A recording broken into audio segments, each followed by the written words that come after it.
hello आज चाहिँ सबैलाई थाहा नै होला आज चाहिँ न्यू इयर पनि हो नयाँ दिन नयाँ सुरुवात नयाँ वर्षको नयाँ दिन नयाँ सुरुवात जस्तै कि आज हाम्रो दिदीको पनि बिहे छ नयाँ वर्ष पनि छ त्यही भएर म नुहाएर सफा सुग्घर भएर दिदीको बिहामा जानको लागि चाहिँ म रेडी भइसक्न लाग्छु हैन अनि अब कपाल सपाल सुकाएर ट्यागको कपडा सपडा लाएर फ्रेस भएर बस्नु पर्यो अब नुहाई धुवाई गरिसकेपछि चाहिँ मेरो अब पालो भनेको ब्रस गर्ने हो अब सबै सफा सुग्घर भइसकेपछि ब्रस पनि गर्नु पर्यो हैन अब ब्रस गरेर ट्याक्क हामी अब दुई भाइ छौँ कि हामी मेरो भाइ र म चाहिँ अब दिदीको बिहामा जानको लागि अटोमा चढिसकेको छौँ हामी चाहिँ अब शुभ होटलको बाहिरी गेटमा पुगिसकेका छौँ शुभ होटल चाहिँ हामी धेरै पछि आइयो के लगभग 1.5-2 वर्षपछि चाहिँ मैले बल्ल शुभ होटल आजको दिन चाहिँ आएँ हैन दामी छ जाने बेला चाहिँ बाटोमा ट्याक्क रुखहरू पनि छ दामी फिलिङ चाहिँ दामी आउँछ कि अनि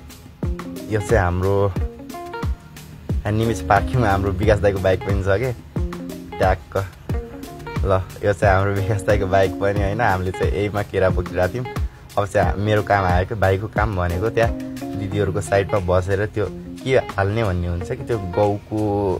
फुरा के हुन्छ हैन समथिङ त्यस्तै हुन्छ त्यो चाहिँ मेरो हालेर ट्याक्क मेरो भाइको विधि चाहिँ मैले त्यहाँबाट पुरा गर्नुपर्छ त्यति गरिसकेपछि चाहिँ भाइको पनि काम हुन्न कि म चाहिँ ट्याक्क ल अब चाहिँ दिदीको साइडमा छु ट्याक्क हार्ले अब चाहिँ यति पुरा गरिसकेपछि हाम्रो त्यहाँ केही काम हुन्न ट्याक्क भिनाजुले टिका सिका लगाइदिनुहुन्छ अनि हामी चाहिँ जानुपर्छ फेरि हैन फर्केर अब चाहिँ फेरा हुन लाग्छ ट्याक्क मैले एकताल हाल्ने अनि दिदीहरू फेरि घुम्ने 3 तालमा चाहिँ त्यो टपरीको त्यो पुरा हुन्छ नि हो त्यो चाहिँ भ्याउनु पर्ने हुन्छ कि हामीले ल मैले चाहिँ 2 तालसम्म हालिसकेँ अब लास्ट छ क्या बाँकी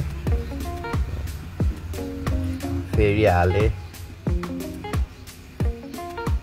ट्याक्क मैले दिदीको हातमा हाल्ने दिदीले चाहिँ त्यहाँ थालमा हाल्ने थालदेखि चाहिँ ट्याक्क अगाडिको आगोमा चाहिँ ट्याक्क समर्पण यसरी चारेर खनाउने के दामी हुन्छ तर यो दिदी भइसकेपछि चाहिँ भाइले बिहामा चाहिँ दिदीको बिहामा चाहिँ गर्नै पर्ने कुरा भनेको यो मात्र हो कि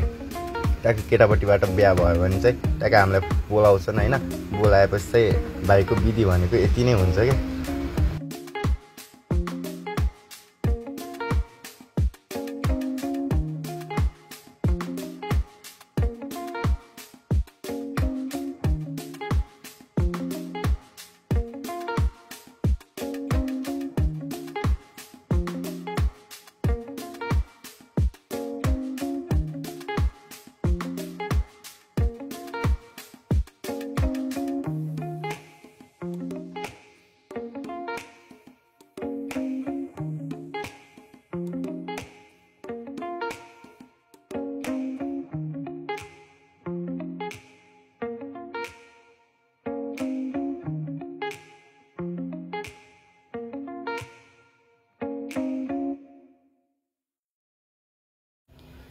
यो चाहिँ हाम्रो बिमिसिका गिरी दाइको छोरी फुत्युरी हामीले चाहिँ वेटरले स्प्राइट दिएर जानुभएको थियो हैन घामबाट आइरहेको थियौँ त्यही भएर हामीले चाहिँ बाउछोरले चस गरेर खाइदिउँ फेरि